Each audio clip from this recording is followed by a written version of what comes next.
আসসালামু আলাইকুম। আমি জাতীয় লীগ তারুণ্য উৎসব বাংলাদেশ ফুটবল ফেডারেশনের জাতীয় লীগ প্রতিযোগিতার রাজশাহী জেলা দলের একজন অফিসিয়াল হিসাবে কিছু কথা বলছি। আমাদের রাজশাহী জেলা দল গঠন হয়ে গেছে, আপনারা জেনেছেন। এবং আমাদের রাজশাহী জেলা দল গঠনে আমাদের কিছু ব্যক্তির কাছে কিছু কথা আসছে, কিছু দর্শকের কাছে কথা আসছে যে রাজশাহী জেলা দলে অনেক ভালো ভালো প্লেয়ারকে কেন ডাকা হলো না। তো আমরা 64 জন প্লেয়ারকে ডেকেছিলাম, তার মধ্যে 2025-26-এ যারা বিপিএল খেলবে তাদের সঙ্গে আমরা যোগাযোগ করেছি এবং বিসিএল খেলবে এই ধরনের খেলোয়াড়দের সঙ্গে আমরা যোগাযোগ করেছি, তাদেরকে আমরা নাম রেখেছিলামও। কিন্তু দেখা গেল যে বাংলাদেশ ফুটবল ফেডারেশন যে নিয়ম নীতি বর্তমানে চালু করেছেন, এটা একটা ফিফা ফরম্যাটের অংশ হিসাবে এই জাতীয় লিগটা খেলা হচ্ছে। এটাও আমাদের ফিফার ফরম্যাটে। তো ফিফা আমাদেরকে বলছে এবং বাংলাদেশ ফুটবল ফেডারেশন থেকে আমাদেরকে নির্দেশনা দেওয়া হয়েছে যে খেলোয়াড় বাংলাদেশের যে খেলোয়াড় 2025-26-এ যে কোনো একটা লিগে অংশগ্রহণ করতে পারবে, সেটা বিপিএলে হোক বা বিসিএলে হোক অথবা জাতীয় লিগে হোক। তো আমাদের রাজশাহী জেলা দল জাতীয় লিগে খেলবে।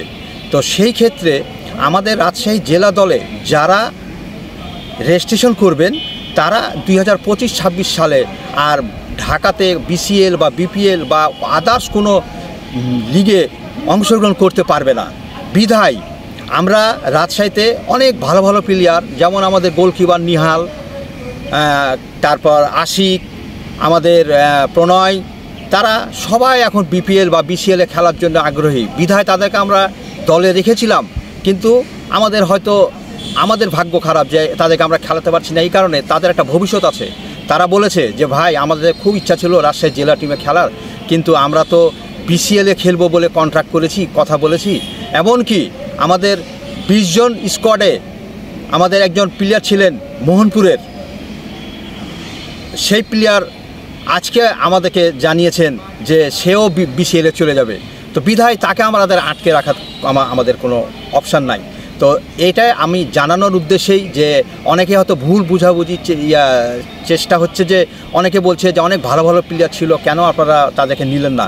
কিন্তু আমরা কিন্তু কাউকে বাদ দিইনি। আমরা 64টা প্লেয়ারকে সিলেকশন করেছিলাম। ওখান থেকে আমরা দেখলাম যে অনেকেই বিসিএলে চলে যাচ্ছে, কিন্তু বিসিএলে যদি চলে যায়, আমরা যদি তাকে আটকে রাখি তাহলে তার ভবিষ্যৎটা খারাপ হবে। এর জন্য আমরা যারা আমাদের কাছে ছাড় নিয়েছে, অনেকেই সিলেকশন পেয়েছে কিন্তু তারপরেও আমাদের কাছ থেকে ছাড় নিয়ে চলে গেছে। তো আমরা এই বার্তাটুকু আপনাদেরকে দিচ্ছি যে আমাদের রাজশাহী জেলা দলে যেগুলো ভালো প্লেয়ার এখন যারা আছে, এর মধ্যে থেকে আমরা টিম করব। হয়তো দেখা গেল যে আপনাদের অনেকেই ভুল বুঝাবুঝি হচ্ছে। এই বিষয়গুলো একটু সুন্দরভাবে সঠিকভাবে জানলে আমার মনে বলে আমাদের টিমের ব্যাপারে হয়তো আর কারো কোনো কথা থাকবে না। তো আপনাদেরকে ধন্যবাদ জানাই যে আপনারা আসলে রাজশাহী জেলাকে ভালোবাসেন বলেই হয়তো অনেকেই অনেক কথাই বলেন। তো রাজশাহী টিম যেন আরও ভালো হয়, সে লক্ষ্যে আমরা কাজ করছি। আমাদের কাজের কোনো গাফলতি নেই এবং আমরা 6-7 জন রাজশাহীর ভালো মানের কোচ দিয়ে আমরা এই টিমটা করেছি। বিধায় আমাদের এখানে কোনো রকম অন্য কোনো চিন্তা নাই যে আমরা কাউকে বাদ দিব। আমরা যেটা সবচেয়ে ভালো প্লেয়ার তাদেরকে নিয়েই আমরা টিম করব। তো আমাদের সবচেয়ে প্রায়োরিটি দিতে হবে আমাদের খেলোয়াড়দেরকে, যেন আমাদের খেলোয়াড়রা আরও উপরে উঠতে পারে।